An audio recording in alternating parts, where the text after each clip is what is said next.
single moments. Disruptions are inevitable. The question is no longer if things will go wrong, but how we respond when they do.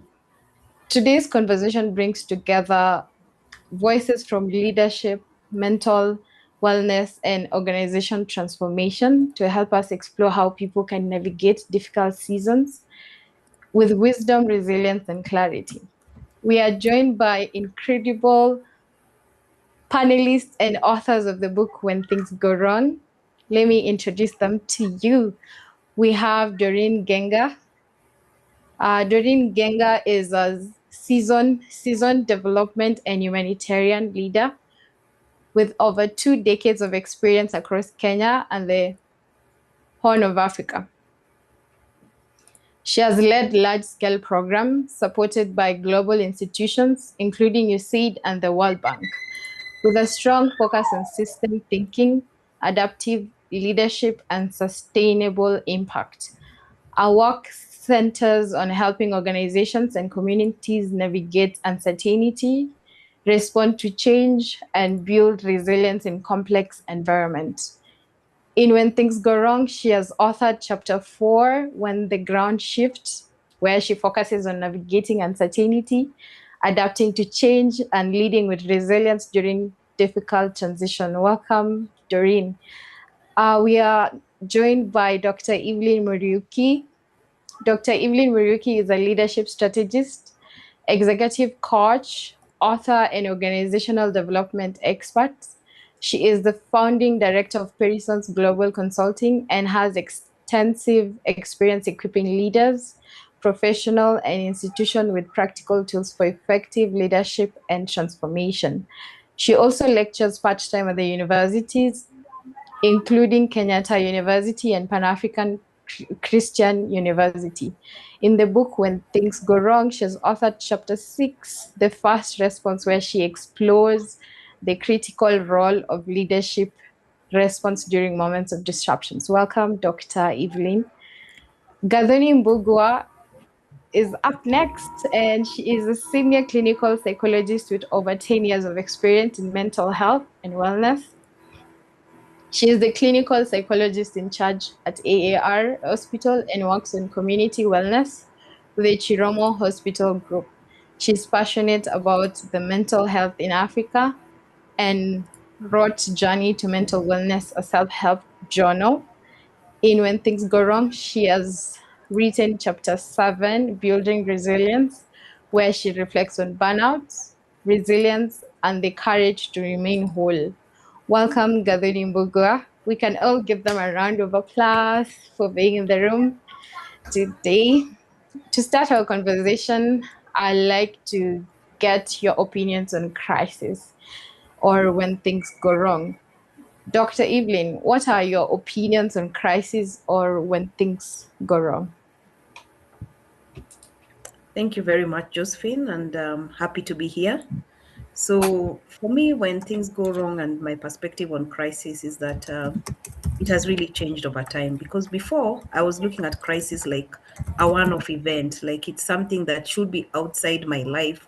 It's one of those things that you wait, you recover, and then you move on. But as I'm growing older, as I'm growing in experience, as I progress, I have seen that it's part of life. It's just normal. You go through moments where you things don't go exactly as you have planned, and so I'm learning to embrace it, and I've seen that it's part of human experience. So it's not like the way before I would look at it like it's something I just wait to recover. And so when I'm going through a crisis, I hold on until I go through the tough season, and then I'll be back. So right now, my perspective is that when things go wrong, your response really matters. It's part of human experience, and what matters is how quickly you're able to respond, learn the lessons, and move on. So that's my perspective. I have to really admit that it has really grown over time. Thank you. Thank you, Dr. Evelyn. Doreen, I don't know if you agree with what Dr. Evelyn has said. Maybe you can give us your perspective on the same. Yes, Of course, I agree with Dr. Evelyn. But in addition to that, I think the reality is crisis is a part of life. And a Chinese proverb says that in every crisis, there's an opportunity. And so it's important for us to learn how to embrace crisis.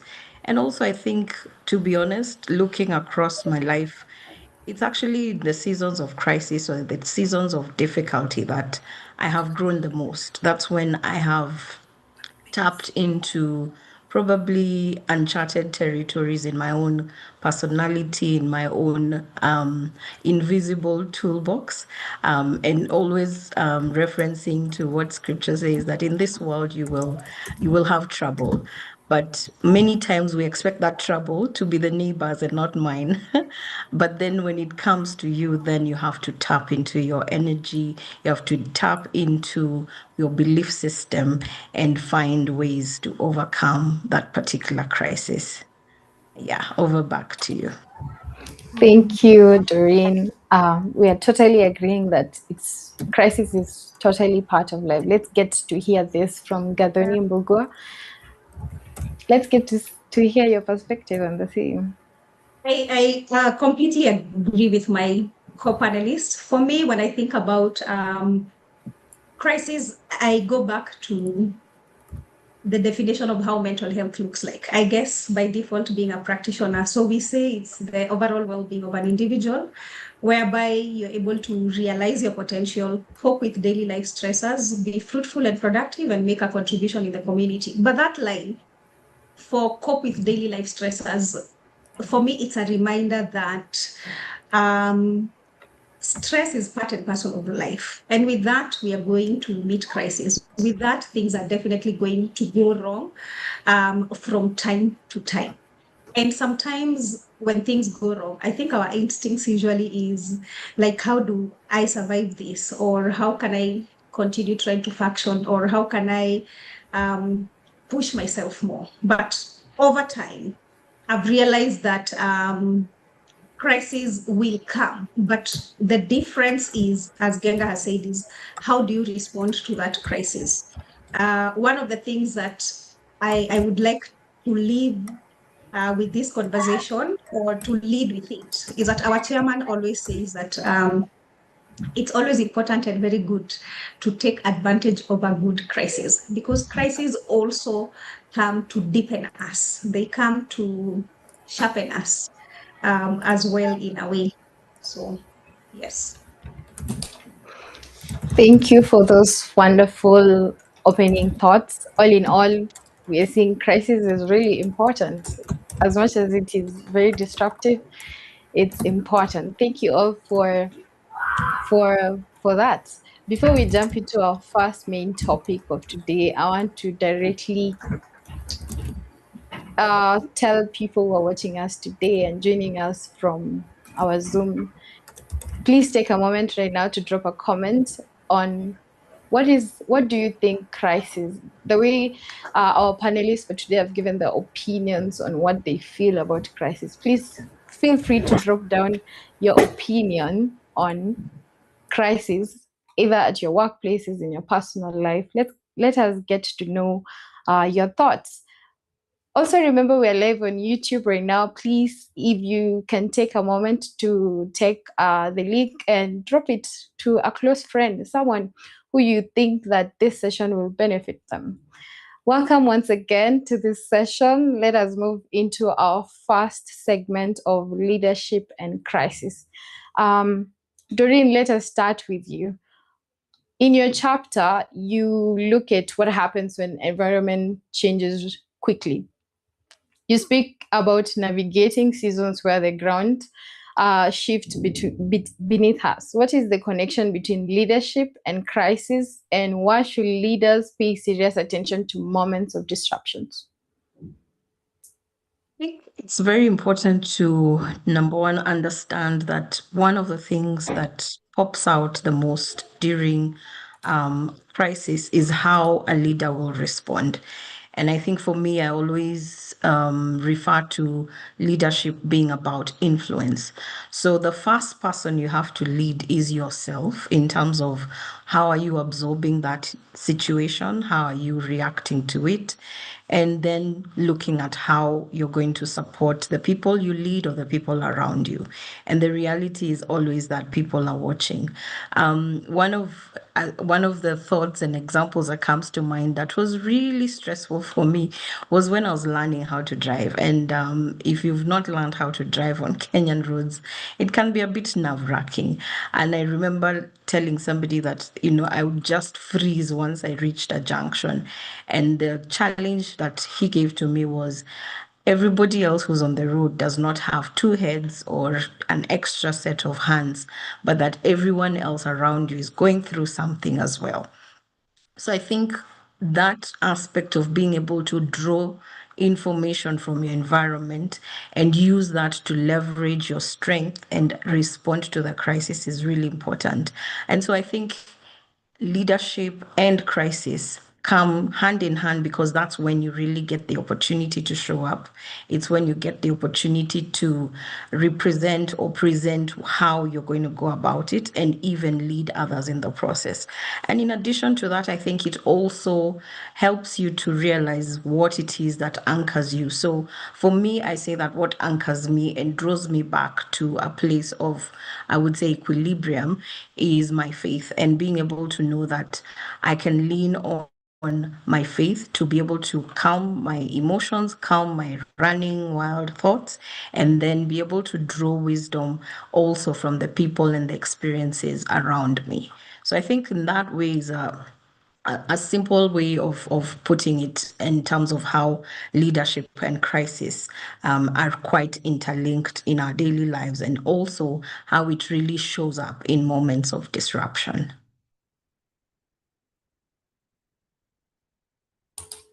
Thank you. Thank you, Dorine, for that insight. We're getting to know how do crises, the leadership is must be can have a lot of uh let me okay, let's get straight to Dr. Evelyne. What happens when the crisis itself has been triggered by leadership decisions, silence, failures, or act failure to act?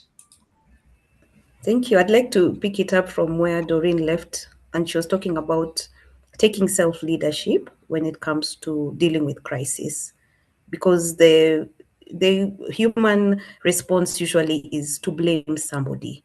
And especially when the crisis has been caused by a leader, the crisis has been caused by, you cannot do much because maybe it's high above. It's even maybe some of the things we are seeing going on in the world right now, the geopolitics, we are seeing what is going on in our country. Most of the crises, like for example, increase in fuel, we have nothing, like we didn't contribute to it. We would want fuel to be at the optimum level because it impacts the prices of many goods and commodities and services in the country. So the fact usually when crisis is outside you, caused by leaders, you might want to start blaming, you might want to start letting your emotions come into such a time and making you not want to blame, just shifting. But I like what Doreen said about self-leadership, that you have as a follower, you've got the power to also look at it. What can I learn from this? How do I respond? Such that you don't leave it to such a point that you're powerless.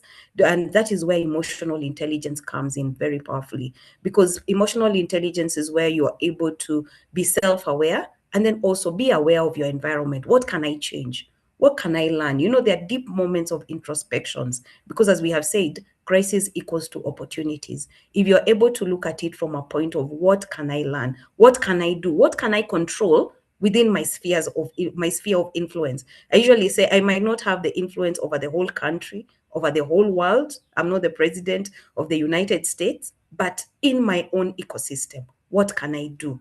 And that is what I think is that you don't let your emotions lead you.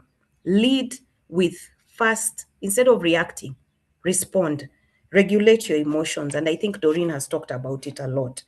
And the thing about that I usually don't like And I even talk to myself, and I've wrote about it in the book. And so I would urge the people who are following to really buy this book, because it has those nuggets. What I don't like is the victim mentality, where you are like, oh, now somebody else will come and save you. I usually like what people say, nobody is coming to save you. And I keep telling myself, Evelyne, nobody is coming to save you. So moving from that victim mentality to take personal responsibility. Don't be passive. Don't be passive, because out of that crisis is where the wisdom is coming from. So it requires you to be honest with yourself. It requires you to look at the lessons, and from there you can actually pivot. You can actually it's an important time that you can reinvent yourself. You can be able to take a different path if you cannot be able to change, because you cannot change what other people are doing. But in your own, you can be able to think, do I change? Maybe if it's a job, do I change? What can I do to maybe increase my income sources in this economy so that I'm able to feed my family? Because I usually believe that God has given us everything that we need for life and godliness. So look within, don't look outside. And one important lesson that I've learned through going over times of crisis is guard your heart. Guard your heart. Out of your heart are the issues of life. My friend, if you don't guard your heart, you can end up finding yourself on that other side of bitterness.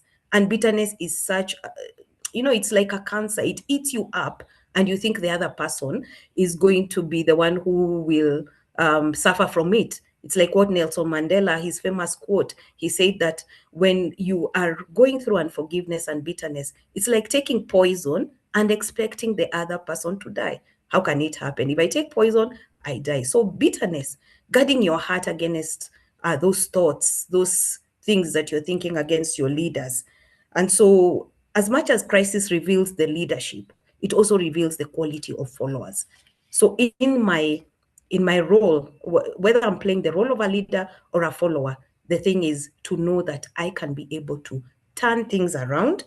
I can either decide, do I now shut down, or do I panic, or do I respond knowing that I've got the capabilities, I've got the ability, look within, and then finally guard your heart, because you don't want to walk out of without lesson of bitterness. In fact, there's no lesson there. You want to walk out with the wins, which will help you to pivot and hopefully come out of it shining brighter than you were before you went into the crisis. Thank you.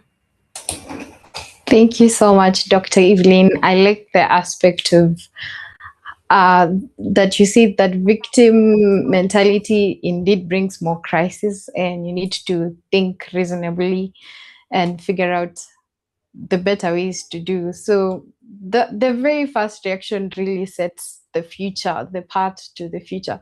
So, but behind every leadership role, there's a human being dealing with a lot of stress. So, to Gathoni Mbugua, Yeah. as a psychologist, you see this side crisis a lot. You speak powerfully about the hidden emotional cost of leadership. What burden do crises place on leaders, systems, and people emotionally, physically, and psychologically? All right. Thank you for that. I want to first acknowledge that I think sometimes theoretically it's easier to say when you're in crisis, you need to rise or do ABCD. I want to acknowledge that sometimes individuals can be so deep in darkness or turmoil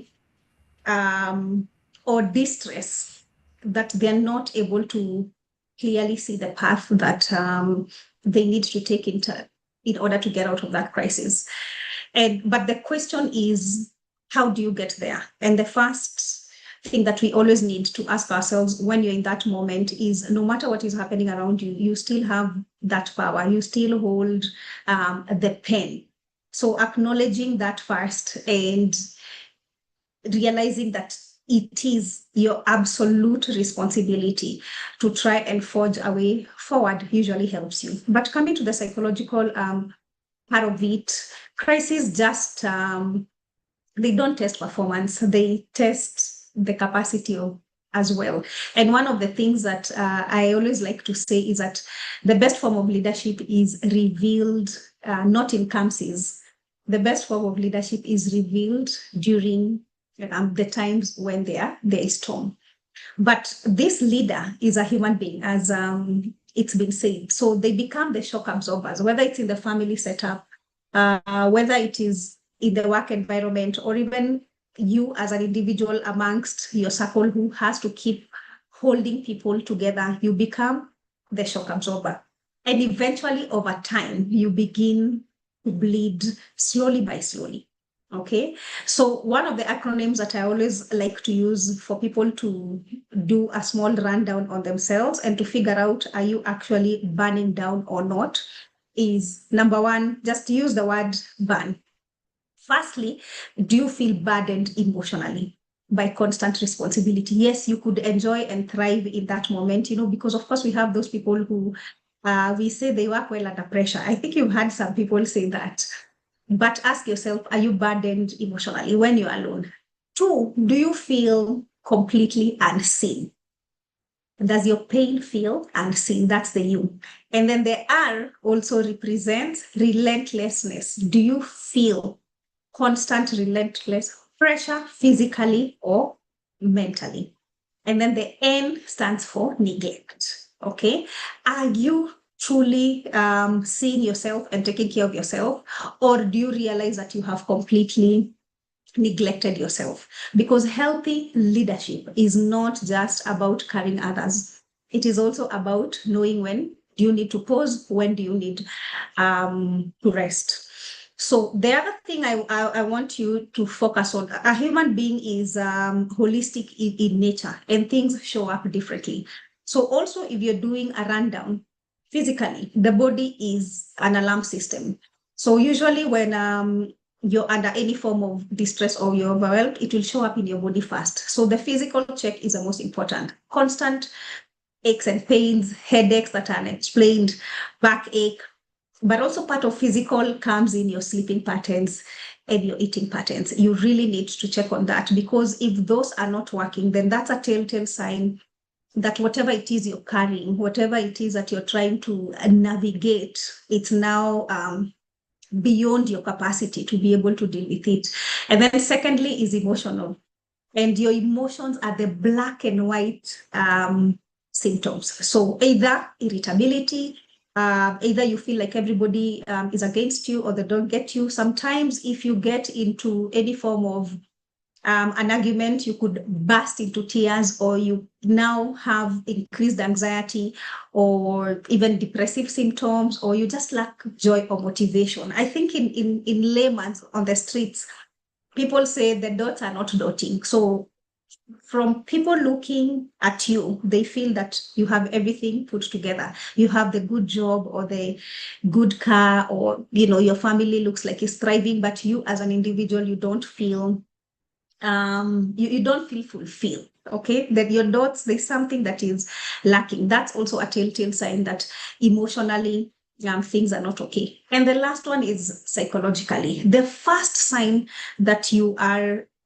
overwhelmed, that you're now in a crisis, the first thing that will always show up is your short-term memory. I don't know if you've ever been in a space where maybe you went to the kitchen to pick up a glass of water, and then when you got there, you're like, okay, where did I come from? Right? Or somehow you can't remember where you left your phone or your car keys. Yeah, I don't know if you've experienced those things, but the short-term memory is usually the first one that can just alarm you that, okay, something is not right. But the issue is that we keep overriding that over and over. Or sometimes you also get like a mental block or some fog in terms of your thinking. So what I always tell my patients and also tell myself is, if you don't make time for wellness, you will have to make time for illness. All right. So as you take on your leadership roles, always remember that you are a human being first. And by that virtue, you're the most important piece of your world's puzzle. So if you're not okay, nothing, all those things you care about, they are not going to be okay. Thank you so much, Gathoni. We are picking a lot from what you've just said. And I like the aspect. Now we are getting to know that working under pressure is not really something to be really proud of. But yeah, many people use it to just, get the hang of it when they're just like, we'll handle the pressures when they come. But for now, we have to say we work under pressure. And for highlighting the psychological aspect, and we have so many people joining us today.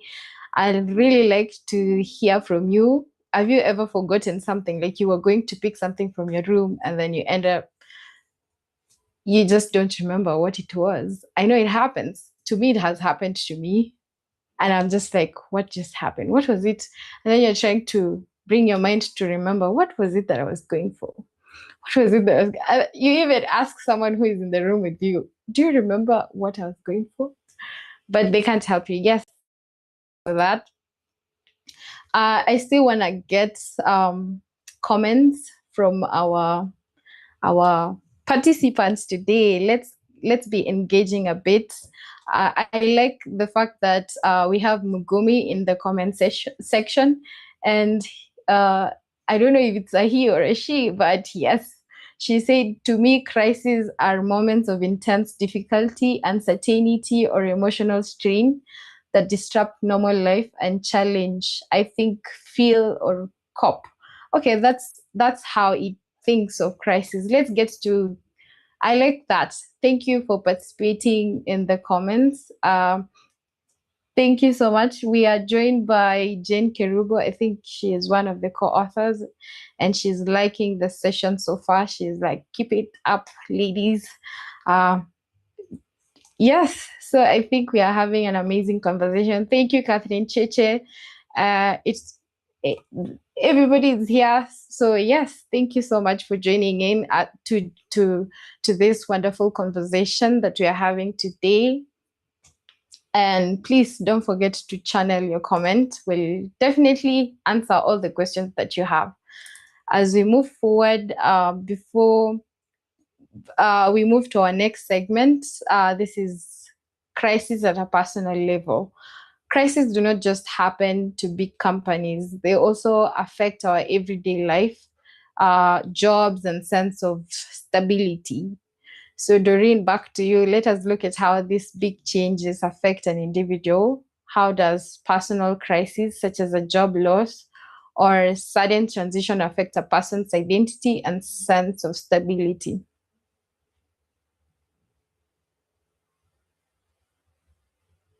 Yeah, I think all of us know a certain community where if you're not introducing yourself as a doctor or a lawyer or an engineer, it's like you really should not cough around certain people. And that gives you a hint of how what we do in terms of vocation, in terms of work, is something that becomes an identity for us. And while we may convince ourselves otherwise, it means that in a job loss, it can really shake you. Consider our parents' generation.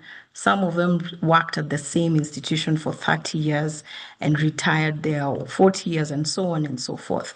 And of course, life is changing, and we're now seeing among our Gen Zs where sometimes it's a 6 months and you're going.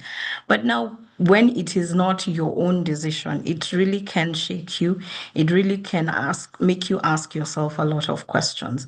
And in my particular case, I write about two job loss situations and how different they were and how I navigated them.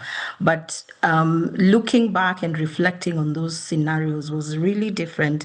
And in every place that you go, what's the first thing that will happen when you introduce yourself?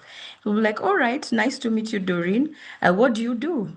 So then you're asking yourself, uh, I no longer hold that title. So what am I going to say I do? And so I personally have found myself in that quagmire because not only was my job lost, but my entire industry has gone through significant changes with with political and economic priority policy changes in the US government, because I was working with US funded programs.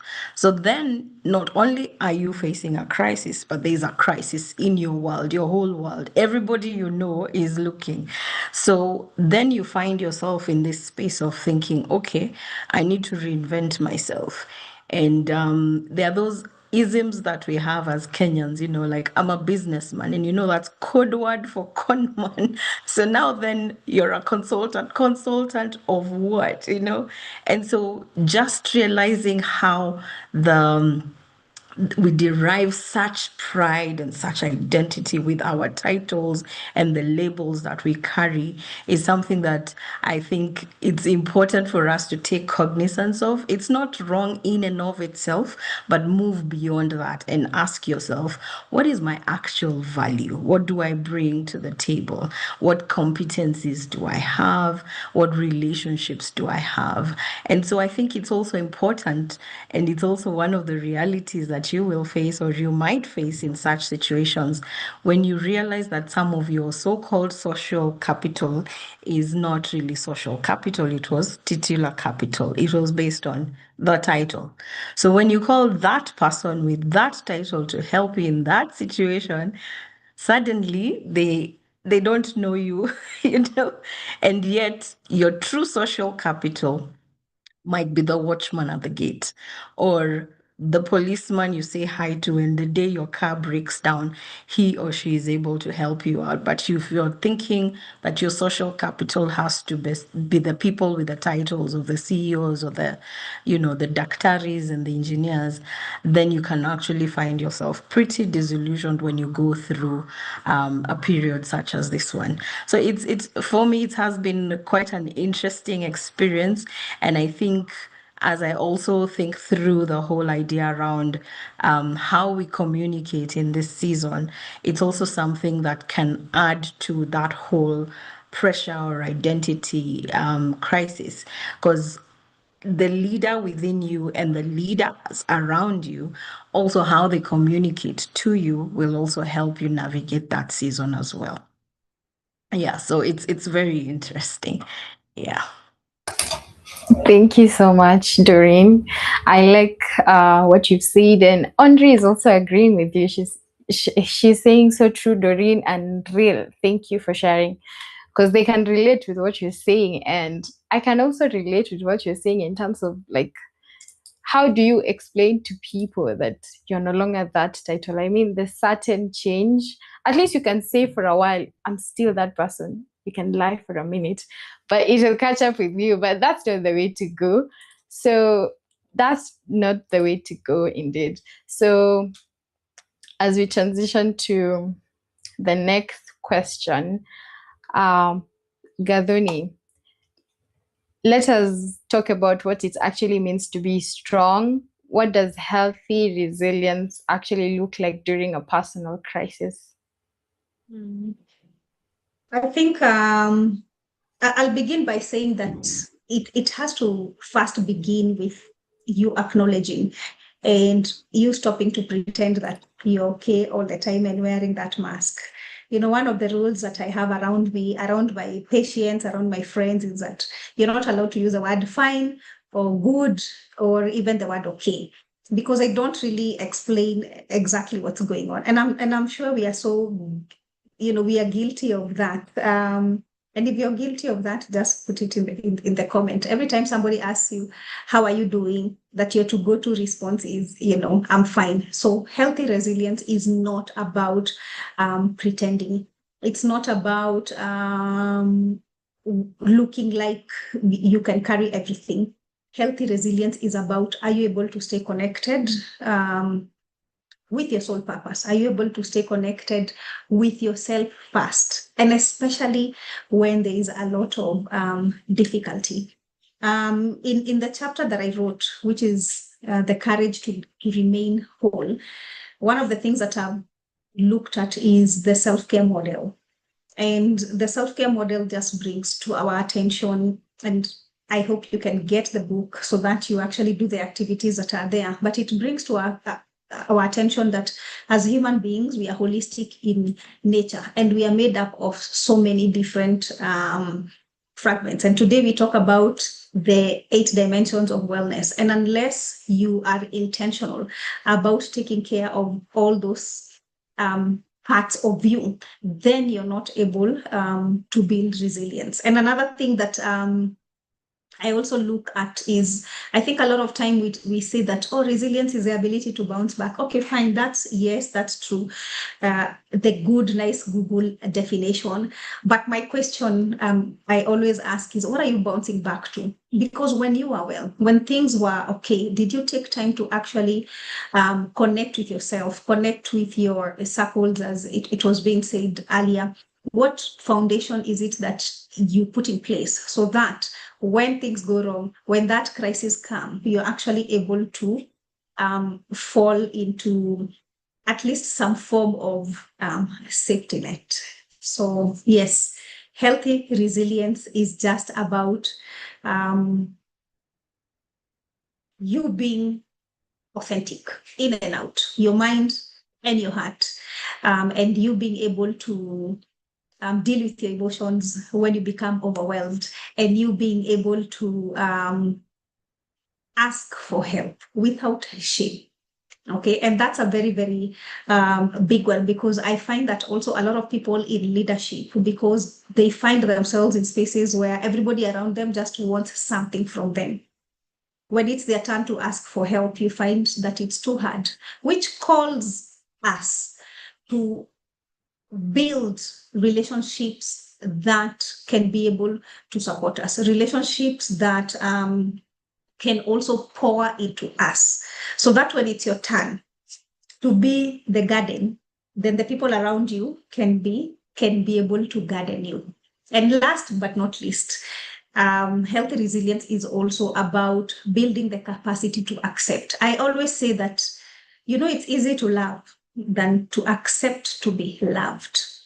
Yeah, there's nothing as hard as that. And sometimes you can be surrounded by all these amazing support systems around you, but still not find it within you to be able to accept what is being given to you. So I'll leave you with that. That's amazing. Incredible comment there. You ask those who are guilty of just saying, I'm okay, I'm doing okay. Blessing is one of them. She is pleading guilty here. And let me read out what Jane Karubo is adding on healthy resilience. She's saying that it's being authentic and being able to ask for help, aspect oh sorry let me especially as a leader. Thank you, Jen, for that comment. Let's keep hearing the same from the audience. uh, let's keep hearing the same. Sorry about that. I'll keep reading as the comments come in, but before the comments section before the comments come in, however, I'd like to get to Dr. Evelyne. So I want to ask you about how we behave in these difficult times. In personal crisis, Dr. Evelyne, many people either panic, react, or completely shut down. So how can individuals learn the difference between being reactive and being intentional in difficult moments? Thank you for that. And I'm really enjoying the discussion, and I'm also learning a lot as we continue. And I think from what you've asked about how, when you think about panic, the first reaction when a crisis comes is that, your hormones, they are all over the place. Your reaction is you just want to react and maybe have a bit of a pity party, cry a bit, and which is okay. And maybe just that is the default mode when you're not doing much, because either way you will have to, that is how your body will respond. But what you're asking is, it's either you react or you are proactive about it. how you respond about it. And I like how my co-panelists have talked about the preparation steps that you take even before the crisis.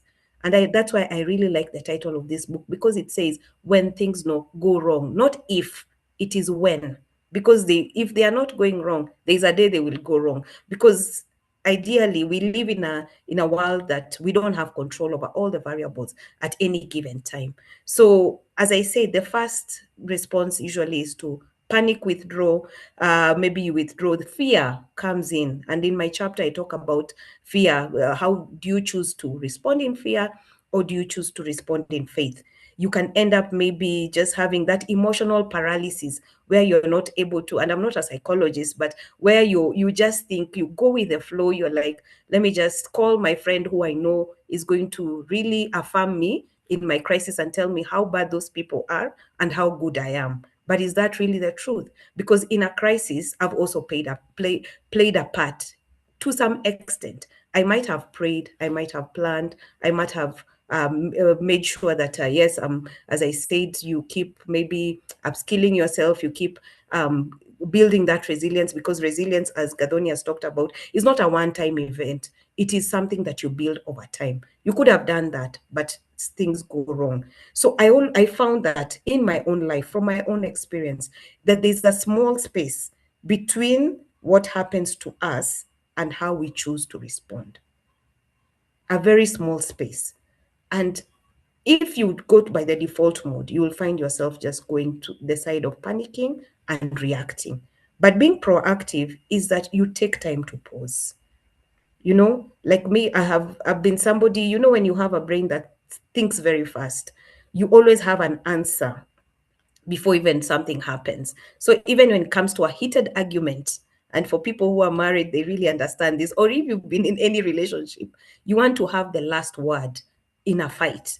And that's how you have not paused, you have not reflected, you have not thought about it. So as opposed to just going quickly and maybe start throwing the words that some of us have, like 2,000 words we have to finish in a day. So we want to tell the other person exactly how we feel. I have found that what is beneficial in responding as opposed to reacting is you pause, reflect, take time. And so I'm learning to say less. I think also people say that wisdom also comes with age. And I think also because of the experiences, because I've come to see how retrospective it has been when I react. I did my own analysis, and I've seen every time I react, the results were not as favorable as I would have wanted them to be. But when I'm able to respond, when I'm able to reflect over things, when I'm able to seek counsel, because we've talked about relationships here. You have people you can talk to, seek counsel, and then also regulate your emotions, because you will just don't yes, have the small cry, because crying is also healthy. But when do you call yourself back? When do you call yourself back and say that now you want to move from being reactive, which is how your body will go, to being intentional, to make decisions that can move you? And that's why I always love this meme that goes around that says, before, when things are going wrong, or when something is happening, eat fast. First eat, because when you're full, then you'll be able to make better decisions. Of course, a hungry man is an angry man. So it's very important that when you're going through crisis, just pause. The world is not coming to an end. That's what I'm learning. But before, I was very reactive in terms of, I just want, this thing, I have to sort it out right now. Like I have all the answers. I don't have the answers. That's why I've talked about seeking godly wisdom. Eat, sleep. Sometimes just sleep over it. Sleep over it, because sometimes, and God has got a very good sense of humor, he will make sure that your partner is the one who will not respond, will not react. He is the one who will say, let's sleep over it, and you're like, no, we have to finish this thing first, now, before we sleep. Even the Bible says, don't go to bed angry. But you see, what am I saying in those words? I'm saying words that will end up making the situation worse. So it's very important. Eat, sleep, make sure that you're in a frame of mind that you can pause, you can reflect, you can think calmly, because with time you come to see this thing, by the way, it's not as big as I was making it to be, because the mind very fast, it goes to thinking about worst case scenario. This is the worst that could happen. to me. But with time and taking that time to pause and reflect, it really helps. That would, in my view, that is what would help you to come back intentionally as opposed to being very reactive. Thank you. Thank you so much, Dr. Evelyne. I like the aspect of you pause, you reflect, and then you think, and also the aspect of eat fast before before you actually make that decision. Because why are you panicking, right? You have to eat. You've not eaten. I think the problem is you've not slept also.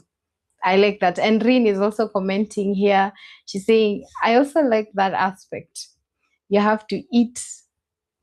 She likes that. Thank you so much, Rin, for being here with us today. Rin is also one of the co-authors of the book When Things Go Wrong. As we go back to Dorine, still in the aspect of personal crisis. For many people in Kenya today facing layoffs, economic pressures, or career uncertainty, what mindset shift becomes unnecessary for survival and rebuilding? Right. Thank you so much. One of the frameworks that has worked well for me, and I think has worked well for others, is thinking through what I refer to as Stephen Covey's mental model of thinking through what is it within your circle of control, what is within your circle of influence, and what is within your circle of concern. So, what's within your circle of control is what you have full control over. For example, you can eat. You can sleep, you can take a walk. Well, that's fully within your control. Then what is within your circle of influence is something you can influence that particular situation. So for example, you can work with your networks and you can reach out to a few people and understand what's going on, or you can talk to somebody, to talk to your husband if it's your husband who's giving you trouble, or you can find a way to influence that particular situation. But what is in your circle of concern is something that concerns you, but there's nothing you can do about it. And I mean, I think this is one of those where this example can, depending on where you want to put the boundaries, it's one of those that for me, I have learned to manage and not go down a very dark hole when I look at the situation in our country. Right now we are dealing with potentially accepting Ebola patients. We are dealing with the high tax rates. So, what can I actually do about those things at a personal level? And so, if there's nothing that I can do to influence that situation, then I need to pack it and say, this is in my circle of concern. It concerns me. It will affect me, but there's not much I can do about it. So, let me not spend 2 hours ruminating over it and creating a situation in my body where the chronic levels of that the stress hormone is just too much, and now I can barely think I'm actually now poisoning myself. So it's very important for us to be able to look at things from that model. And I think another mindset shift that I think is very important is to understand and redefine what is your intrinsic sense of value. What is that value that it is you who has? There's never going to be another Dorine Genga with my fingerprints, with my personality, with my entire makeup. Even if you have a baby and you decide to call them Dorine and you somehow find somebody called Genga, they will still not be me. So there's a value in me as a person. And being able to celebrate that, to embrace that, and then use that to pivot into what else can I do? What are those values that are within me that I can add meaning to my life or meaning to my neighbor's life? And I think especially for women, and I think women, we end up dealing with a lot of imposter syndrome because we start to feel like we have the things that have defined us and given us value have been taken away, but we are also not very good at taking stock and inventory of our competencies. So it's also very important to be able to take a pause, because let me use my own example. I had worked for over 20 years with no time to breathe, like properly breathe. Forget about the 2 weeks leave or 1 month leave, but there are times you realize I have just been on and on and on, and your most productive hours, 9 to 5 or 8 to 6, are being spent working for somebody or working in an employment situation. But how much time have I given myself to say, okay, in all these jobs, these are the different things I was able to do, these are the different skills I was able to grow. And so, therefore, I have all these competencies. And the reality is, when you leave a job, you don't leave your competencies behind. You actually carry them with you. The skills you learned there, the trainings you went through, you actually carry them with you. And it's so key and it's so important, as Dr. Evelyne was saying, to take a pause. And when you're taking that pause, it's not just go and sleep. Even though sleep is important, you have to put a boundary. And then now you also take a pause and take inventory. What exactly do I have? And also remember, even with what you do have, there's still stuff that you have not discovered. I think God is just an amazing creator, because He's deposited so much within us. Why is it that for human beings, when it's a time for crisis, and I was just thinking about it and laughing, when bears go through winter, they hibernate and they will go and sleep. You try sleeping for a whole winter, you will not survive. So it's important for us to realize we have a brain that has a mental brain in terms of intellect, you have an emotional brain, and you also have a creative brain. You have the capacity to create. And so tap into the creator, tap into the manufacturer, then he will give you ideas. He will give you, some of those ideas can scare you, but they're still new ideas, and they will inject some new fire within you. So I think even with, as we're having this conversation, and many times whenever I look at that book, and the title is When Things Go Wrong, I almost feel like we should have said when things go wrong, dot, dot, dot, so that it's not the end of it. It's not when things go wrong, that's it. There's so much more beyond when things go wrong. And we also have the space to redefine, reinvent. I think I like to say that when things go wrong, you have the power and the capacity within you to reinvent yourself. Thank you. Thank you, Dorine. Blessings is actually commenting on that. He's saying circles of control, concern, and influence. Wow. Thank you so much, Dorine. Yes, it's very true that you can't really hibernate when there's a problem, because you'll just wake up and you'll find yourself in the same space, same thing, same place where you were. The only way is to go through some take advantage of the competence that you've had from your previous job, take advantage of the person that you are. I like that, and I hope our audience are tapping into that, and they are actually picking those amazing points. Leading on front from that, Gathoni, let us talk about what it actually means to be how can people build resilience without falling into emotional suppression or self-neglect? Yeah.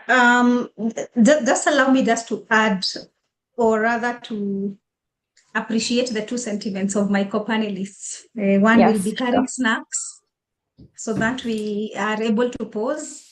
But also, I love that it's been repeated over and over that God has deposited so much in you. And I thought that I will read you something that I always read at least every day, if not every other day, that says, the will of God will never take you where the grace of God cannot keep you, where the arms of God cannot support you, and where the riches of God cannot supply your needs, where the power of God cannot also endure you. Yeah. So no matter what happens, there's so much around us. And if we learn that, if we learn to also depend on God, that would also be really helpful in terms of overcoming. And the reason why I thought it was important to read that is because today the psychological model of treatment added spirituality as part of overall well-being. And studies have actually shown that individuals who have an anchorage, a grounding in a belief system in God have better quality of life, because hope cannot be gotten from anywhere else. You can only get hope from replenishing yourself spiritually from God. You can't buy it, you can't read it, you can't be motivated, to eat. So it also has to go back to enriching yourself, spiritually, and refilling that space. Okay. So what was the question again? Highlights? Sorry.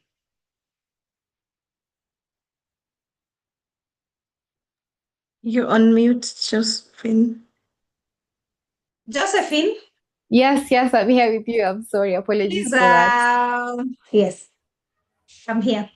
Yes, the question, Gathoni, was how can people build resilience without falling into emotional suppression?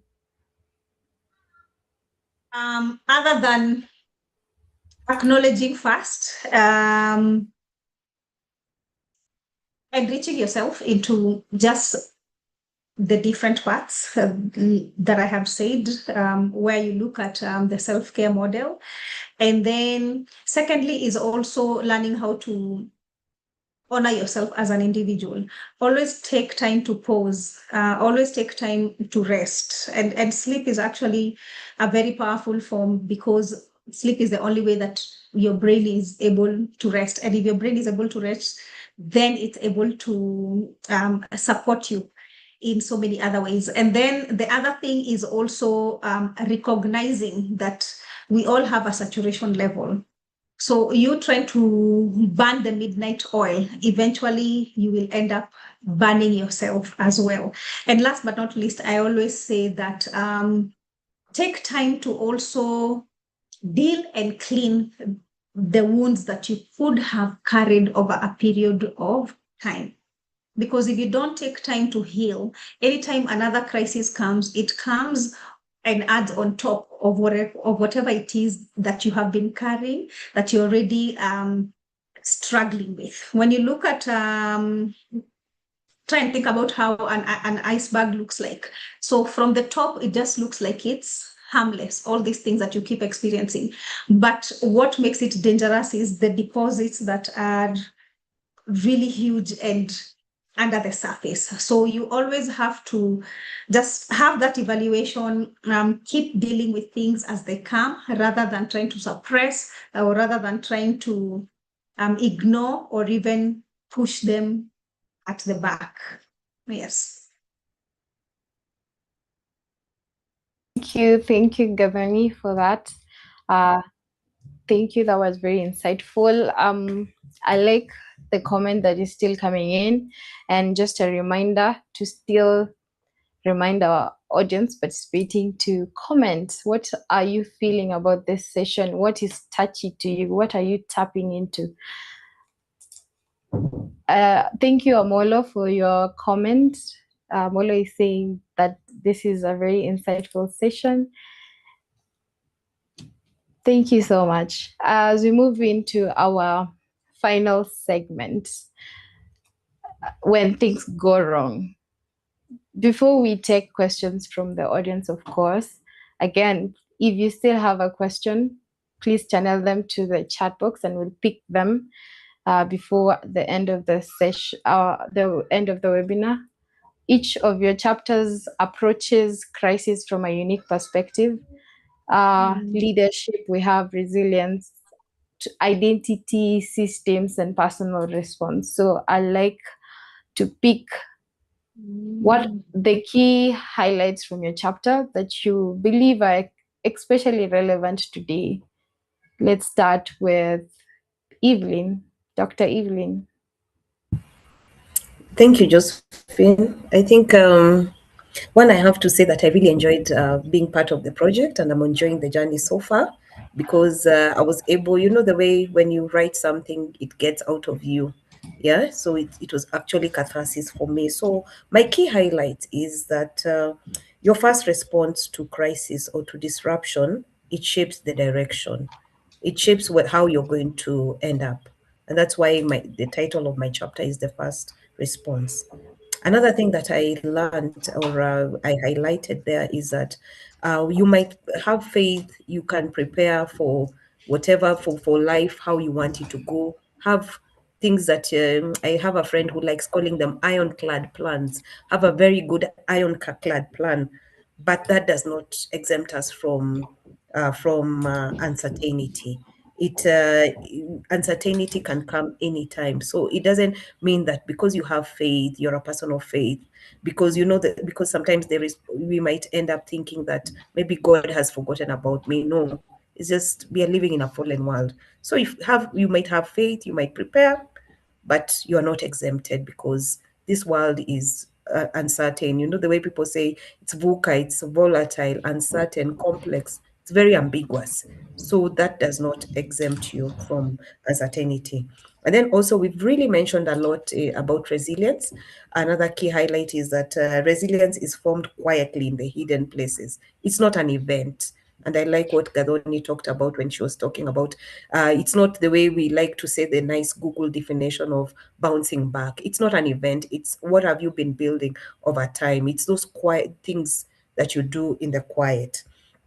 And then what I've also learned is that disruption or crisis can actually become redirection, and it can form you into a deeper alignment.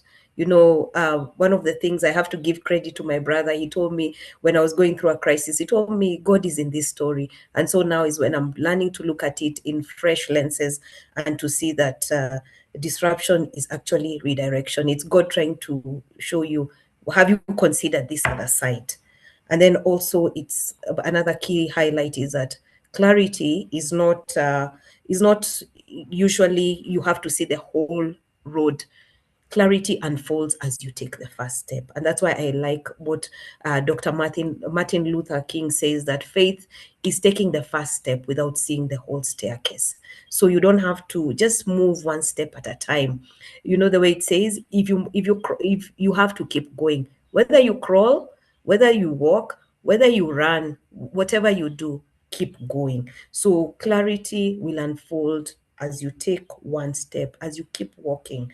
It's not even before the movement. Don't wait for things to align and feel like, no, just take the first step.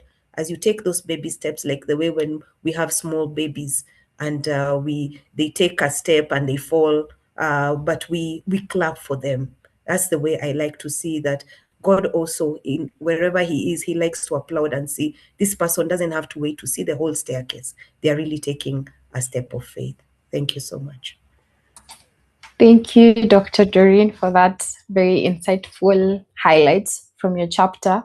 I like that you said that this God is the center of all this, and uncertainties happen, but with God, you definitely go through it. And I like also that you said clarity unfolds as you take one step, and taking those steps are essential and very important for you to tap into, like, unfold from the disruptions. And disruptions are build build you better. So I like to get the same aspect, to get the highlights of Dorine's chapter also. Please, Dorine, you can also let us know what you have. Right, thank you. I think Rosemary, what did I call you, Rosemary? Josephine. Josephine has good Yes, plans for me. She's yes. calling me into my doctorate level, which I'm taking on.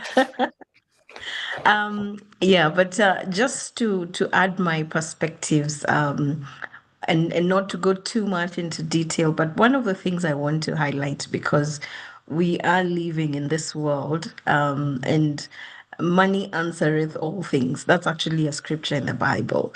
So we have to understand that it is important for us to take care of ourselves, not just emotionally and physically, but also financially. And this, for me, goes out especially to those of us who are still in employment situations or in gainful engagements. if you haven't yet faced a disruption, and I look back at my days of employment, and I look back at the seasons of disruption, when you are having an income coming in, it can become routine to spend and to earn, to spend and to earn. And when you're not earning, that's when the reality of how much you're spending comes into perspective. And so the lessons we've gone through, the trainings we've been given about financial management, financial planning, do a budget, and sometimes it's like, somebody else will do that. I think I really want to push out that message, because the reality is money will continue to lose value. So we all know we bought Patcos for a few cents. Now, a few years later, you can't even find that Patco.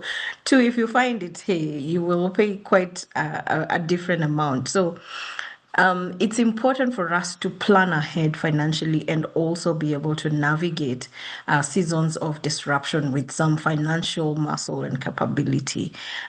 This can also really drain you emotionally, if you have not kept a reserve, because then it becomes something else that adds on to the disruption.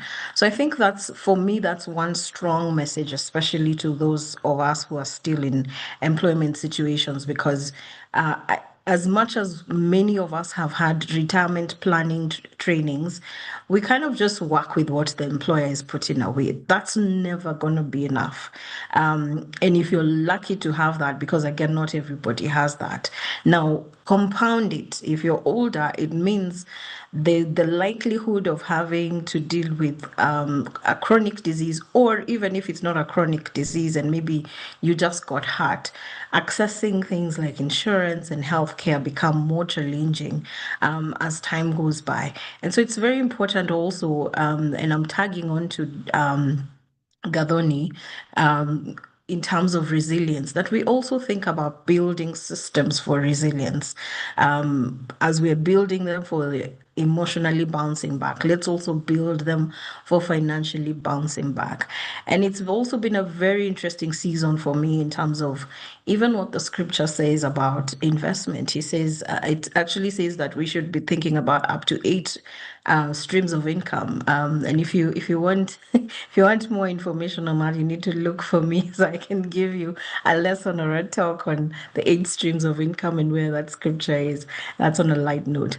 But I think I want to really underscore that in addition to emotional resilience, in addition to the skills and capacities and competencies inventory, as you wherever you are now, you have the capacity to start cushioning yourself financially.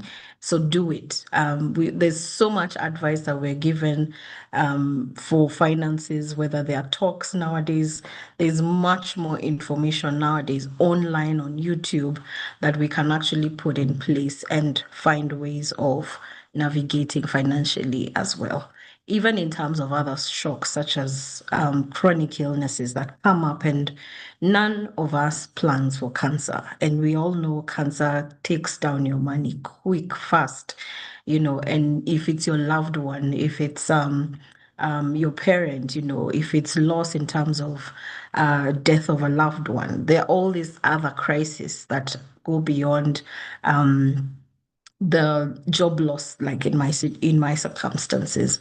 So financially, like right now, I feel like in the last few years, you almost don't know who to help.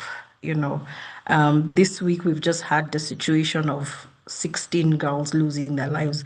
So which WhatsApp group will you be in? There are others who are in hospital. But if we all started to put something away for a rainy day, I know nowadays there are insurance schemes for last rights and in situations like those, and not to campaign for those, but there are actually opportunities that we are not already taking advantage of.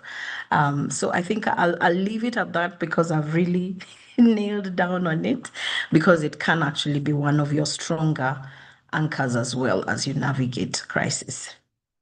Thank you. Thank you so much, Dorine. Yes, you said we should call you Dr. Dorine from now on. Yeah, I think it's a thing that you are actually accepting, and it's good that you are actually going on with it. And I like the aspect that you've mentioned from your chapters.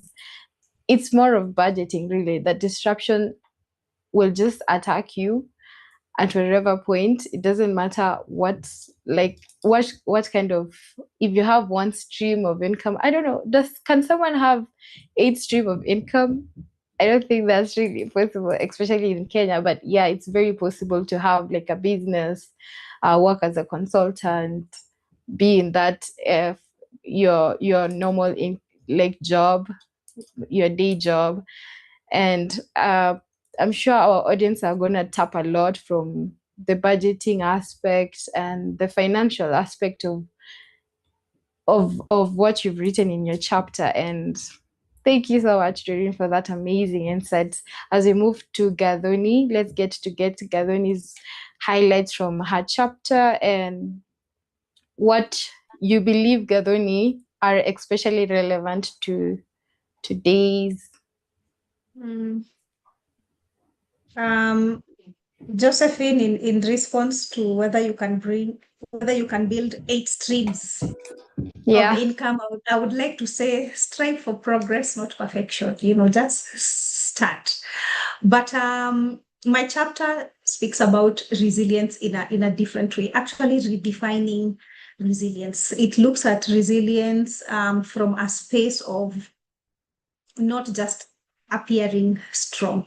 It looks at resilience from a space where you're able to build wholeness without abandoning yourself in the process.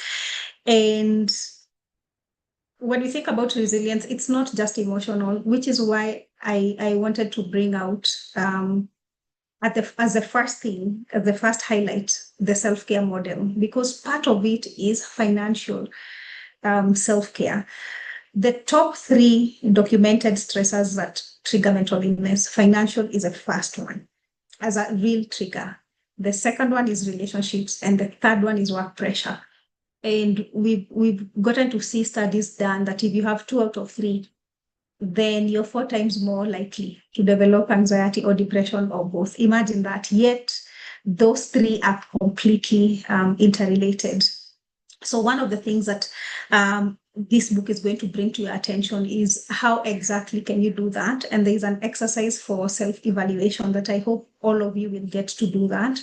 The second thing is also evaluating strength, because strength can also become self-abandonment. I think we are really in a space where a lot of women have become I always say for women, sometimes it's harder. There's no room for mediocrity. You have to excel as the wife, as the sibling in that home, as the mother, in the office. There are all these judgments. We say that if a woman wants to take time off for leave, it's like, maybe they're lazy or they're not hardworking enough. Yet our other counterparts can get away with it. So the other highlight is that chapter is also trying to redefine resilience, where we are not just looking at strength in the place of you abandoning yourself. And also, last but not least, is about self-awareness, because self-awareness is a starting point. That's the starting point of healing. Self-awareness is about you also having that complete inventory, identifying your patterns, identifying the gaps that you have and the areas that you have neglected. And we are also looking at what does it mean to actually say you're self-aware? And I can bet you that what you think is self-awareness might not be it. So you really need to get that book and actually kind of see what does it take for you to actually say, I am truly self-aware. Thank you so much, Gathoni Mbugua, for those insightful words. I think self-aware people are not self-aware, really. I think because being self-aware means knowing how your body functions. And I am really glad that your section will really be an amazing lesson for people to learn and tap into, to know how to balance their work life, their social life. It's going to be an amazing read for you. People better grab their book. So before we just finish into this final segment, let's just dive into the Q&A session that we have. If you still have a question, please channel them to the chat box. We'll be able to read them. But I'm going to be able to read some of them, which are already addressed here. And to Dorine, I have a question for you here from Mugumi. It says, how can an individual make good decisions for themselves or places they lead when there is no clear roadmap?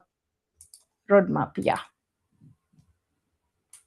Right. Thank you, Megumi, for that question. I think one of the things that helps me, which I can share, is to look at leadership as influence. And so anybody can actually influence. And so when there's no roadmap, it's good that we can take initiative and we can help to navigate the situation, either if it's at an individual level or even for those that we are leading or those that are around us. So that's the first tip that I would give, is to look at leadership as the capacity to influence, and therefore that means you don't have to be leading with authority in terms of an authoritative style, but you can actually lead with a facilitative style when you don't have the title, as it were. And then if there's no roadmap, as I said before, understand that we have creativity, we have the capacity to create and to provide solutions. One of the things my brother says, if you're in a particular job and you're saying it's hard, then why do you need to be there? Because you're actually in that job to provide solutions. So I think it's important also to have that mindset and mental dimension around thinking of ourselves as solution providers, even as we take care of ourselves. And then also knowing that whether we step up and lead, there'll be always somebody watching, somebody learning, and somebody drawing from you.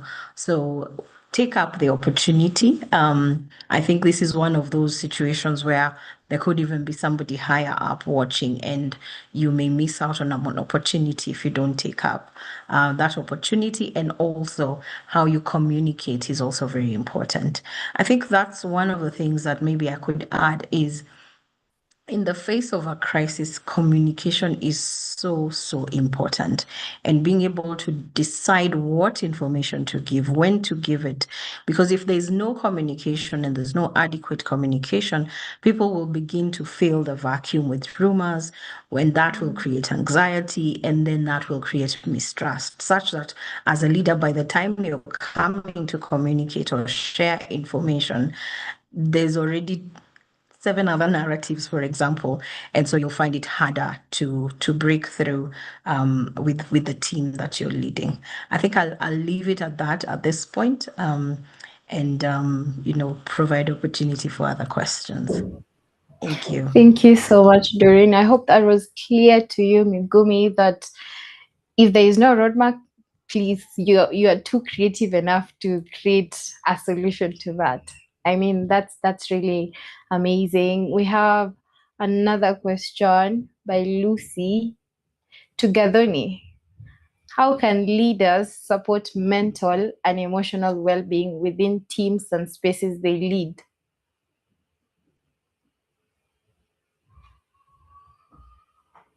Firstly, I would say that's like another whole webinar. But to summarize that, one thing that every organization needs, and I hope a lot of leaders are here and can look into this. Every organization needs what we call an employee assistance program. And an employee assistance program brings in psychologist and counselor and brings in psychological safety within the work environment. Team members need to know that if they're in a crisis, if they feel they're stagnating, if they're overwhelmed, that they are able to reach out for help in people who are going to safeguard their well-being. So this cannot be the HR, this cannot be internal counselors, because obviously of the issue of confidentiality. The truth is your home environment will affect your work environment, and your work environment sometimes will affect the home environment. And you don't want everybody within your work environment, no matter how supportive they are, to get into the nitty-gritties of your home, because the truth is somehow behind every human being there's just a small ounce of judgment. Okay, so EAPs are very, very important. The other thing that we can do, low hanging fruits, is do a check-in. Don't be too proud and too high up as a leader that you don't recognize that what makes a good king is the fact that they have a good army, right? It's not that they are so good as a king. Okay, they could be, but you're able to actually be a better version. You're able to win. You're able to enter those boardrooms because of the work that have been done by your team, your teammates, your team members, the people you're overseeing. So check-ins are also very, very important. Offering access to support systems, creating also healthy boundaries. Yes, don't be the leader who is busy calling your people in the middle of the night. I need this by morning, right? Or so try to also adhere to those boundaries to protect them. And last but not least, we must learn how to normalize mental health conversations. I am so happy to see a lot of organizations today are bringing in mental health conversations, not just in the month of May, but at least throughout the year. We have to keep normalizing conversations over and over so that it can make it easier for people to come out and talk about what they are going through. Yes. And maybe one more thing, not to stigmatize, because I think we all learn based on the model of what we see, right? So if there was an employee who was struggling and they never received help, or they ended up losing their job, then you're sending the message that this is not a safe environment. Okay. So one of the ways to also be able to build your teams is by example, by what they can be able to see, what is already evident based. Yeah. I hope that was clear to Lucy specifically and to everybody as they tap into that very amazing insight that you can, as a leader, you can take into action in your workplace and respect people's boundary. I like that. As we move to the next question that we have here by Blessings to Dr. Evelyne, what practical habits or mindsets shifts can help people pause, process, and respond wisely instead of reacting emotionally? I think we tackled this, but maybe Dr. Evelyne, you can highlight on that. I can Thank you, jump in. I Josephine. think oh, Dr. Evelyn, are you back? I'm I back, think but yeah, sorry, I your think network may have. All right, go ahead. okay. So I'm back. I was just saying, yes, as Josephine has said, we had tackled that on the practical aspects that we can use so that we can be able to pause. But I think most importantly is to be able to, I think self-awareness has really been mentioned. You have to know exactly how are you feeling. Be authentic with yourself. Know how I'm feeling. Take time off and breathe in, breathe out. Don't be in a hurry to respond to react to matters. Better to respond and just know that the world is not ending. I think that's what I would really advise. Know the world is not ending, and just know that you're not a victim. Some of those practical things is, what are you telling yourself? You have to keep the affirmations going, like um, how do you see yourself? Know that you are not it's not the end of the world, because sometimes we end up blaming ourselves, and the reaction would be the self-talk, the negative self-talk that we feed ourselves. So it's just being able to keep up the affirmations, breathe in, breathe out, pause. I talked about eating, resting, just making sure that you're in a frame of mind to be able to deal with a crisis. Because I've come to see that some of the internal discourse, the things that we tell ourselves, and maybe there are things that are normal, like we might think are normal, like you keep saying that I'm so stupid when you've done something. Those are some of the things that you need to be aware of, how you talk to yourself. And I always say, at the end of the day, when everybody is gone, you're left with yourself. When you are in the middle of the night, when you're in that bed, you know who you are. You need to be friends with yourself, and so that you can be able to respond rather than react to crisis. Thank you. Thank you, Dr. Evelyne, for highlighting that. I hope that was clear to Blessings specifically. And yes, as we move to, before we close our discussion for today, maybe I can read some of these comments as we finalize on our discussion. We have Andre. Andre, she's saying that the session has been amazing and it's been very insightful. Very hoping to join our next webinars. Yes, thank you. You're most welcome, Andre. And we also have Samsung here. I don't know who that is, but Samsung, yes, great conversation. Can't wait to read the book. Yes, thank you, Samsung, for supporting us into the webinar. Yes, we have the links shared with you on the chat box to get a book. And before we finalize, let's start with Gathoni. Yes, as you give your final remarks and invite your networks to the book launch.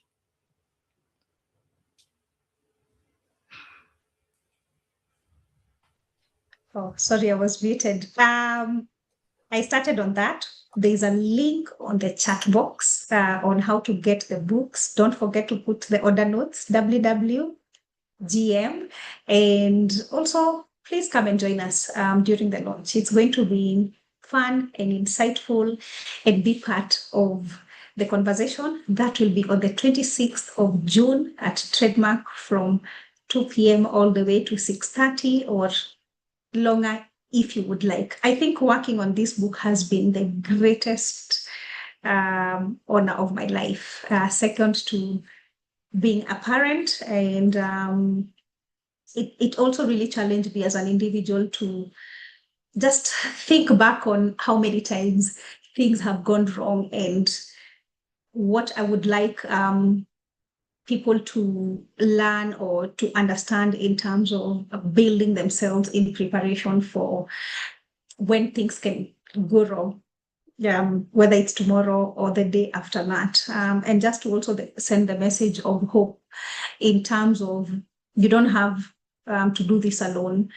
Now there are tools, as opposed to years back when you didn't know where to reach out to or where to look at. This book is actually a very powerful tool with insights from 10 great people. So my challenge is don't do 2026 without putting this as part of your book club read. And last but not least, if there's one thing that people should never lose in a crisis is that sense of self. Okay, never lose that when you're going through a crisis. Strive for progress, not perfection. You're the most important piece of your world's puzzle. You have to start taking care of yourself intentionally. Thank you. Thank you, Gathoni. Let's get to hear from Dorine. Right. Thank you. I want to start with saying thank you to my network, my siblings, my mentors, my colleagues. Thank you so much for joining this webinar. And I also take this opportunity to invite you to join us for the launch on the 26th of June.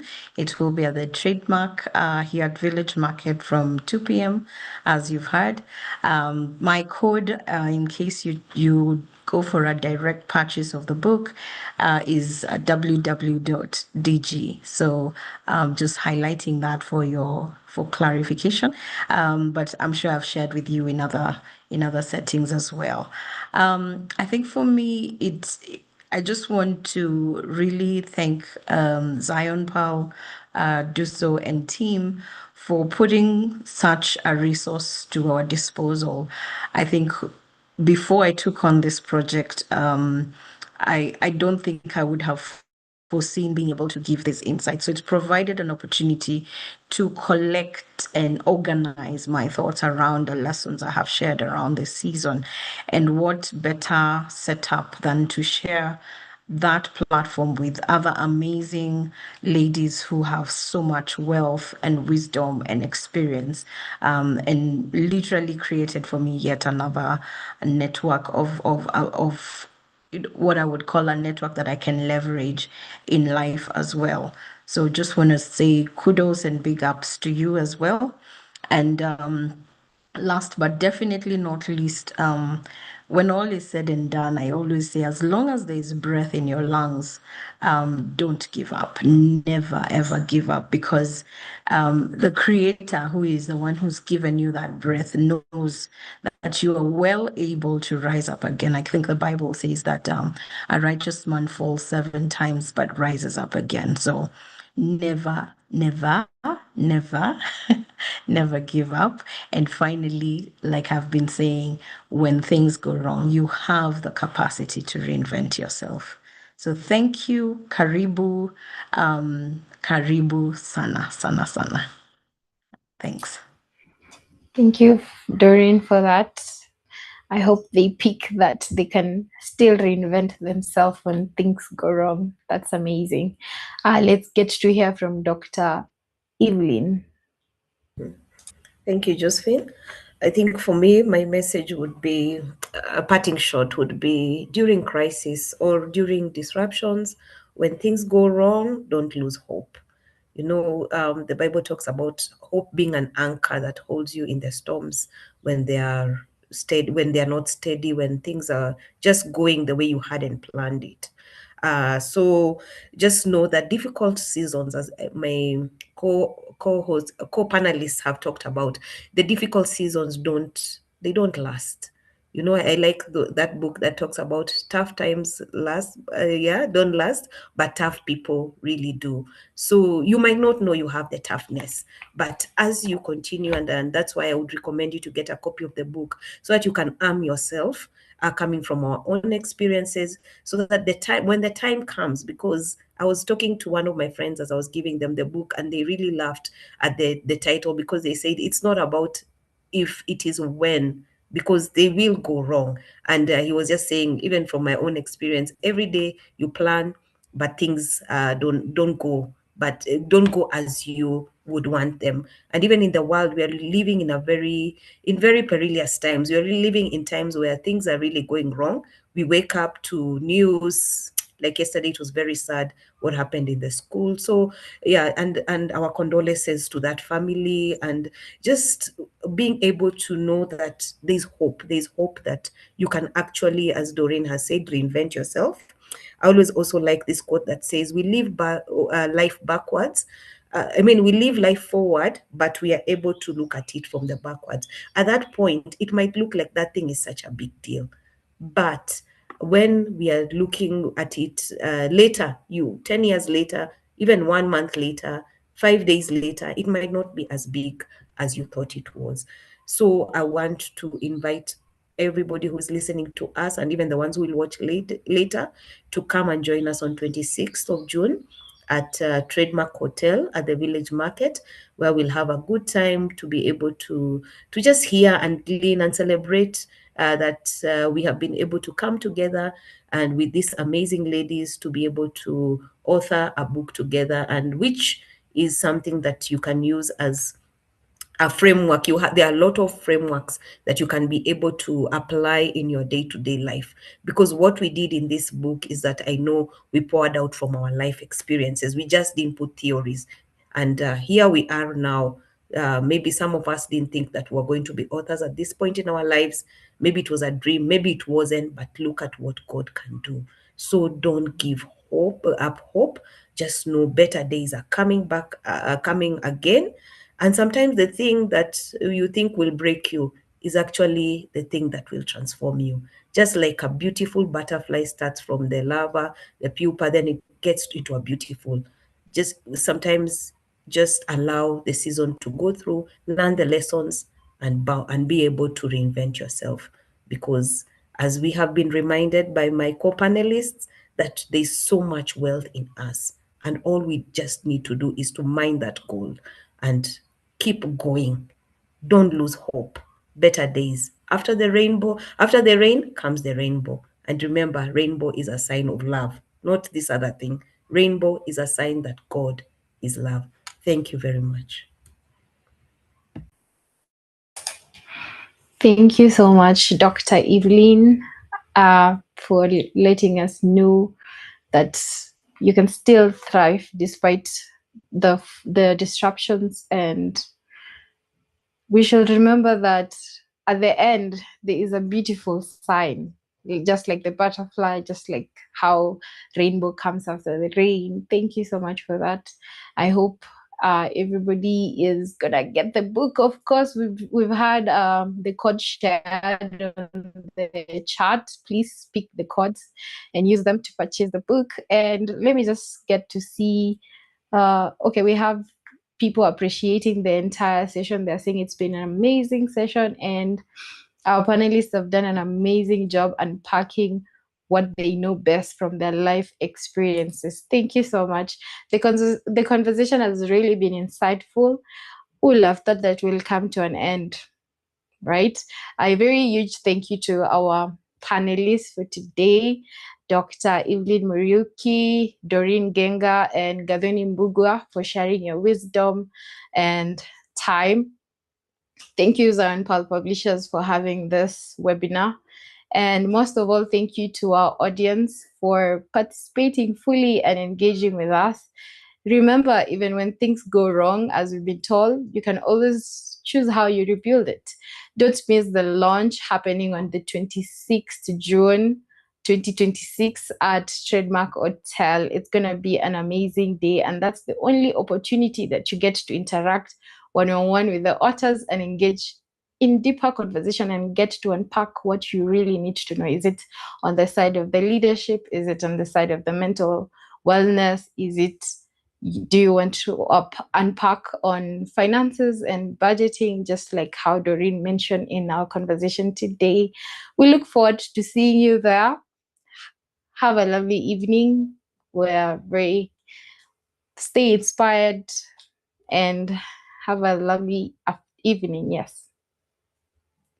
So the attendees can leave at their own pleasure at this point. Thank you so much for making the time to attend the webinar.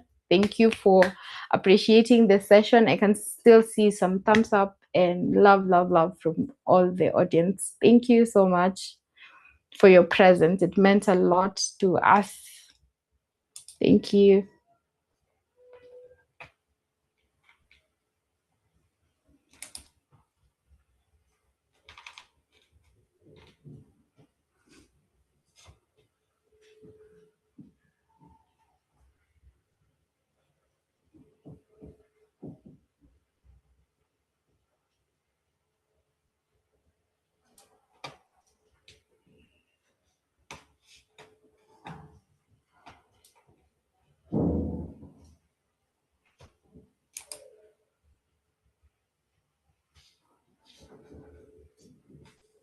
All the attendees, you can leave at your own time.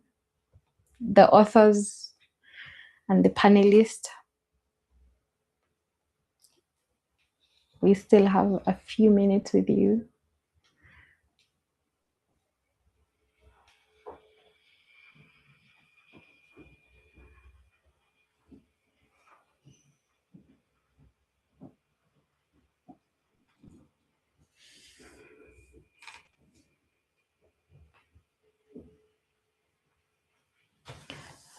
Thank you so much, ladies, for being in today's session.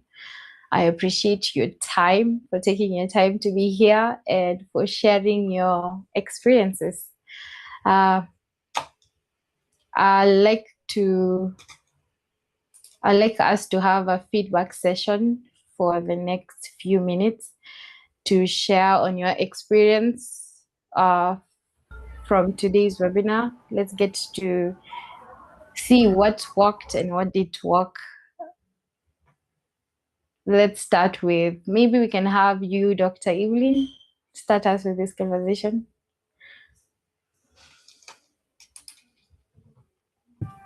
Well, I think it was